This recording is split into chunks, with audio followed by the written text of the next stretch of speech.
அஸ்ஸலாமு அலைக்கும். 1800களில் மலைகளைப் பற்றி ஆராய்ச்சி செய்த விஞ்ஞானி சர் ஜார்ஜ் பிடெல் ஏரி ஐசோஸ்டசி என்ற ஒரு கான்செப்டை கண்டுபிடித்தார். மற்றொரு விஞ்ஞானி கிளாரன்ஸ் டட்டன் இந்த கான்செப்டிற்கு ஐசோஸ்டசி என்று பெயர் வைத்தார். ஐசோஸ்டசி என்பது பூமியின் மேல் பகுதி எப்படி சமமாக இருக்கிறது என்பதை பற்றி பேசும் ஒரு விஷயம். மலைகள் மிக உயரமாக இருப்பதால் அவற்றுக்கு அடியில் ஆழமான வேர் போல ஒரு பகுதி உள்ளது. இந்த பகுதி மலைகளின் எடையை சமப்படுத்தி பூமியின் மேற்பரப்பை நிலைப்படுத்துகிறது.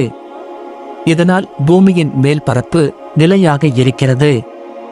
அல்லாஹ் குரானில் மலைகள் பற்றி சூரா அன்-நாபாவில் 7வது வசனத்தில் இவ்வாறு கூறுகிறான்.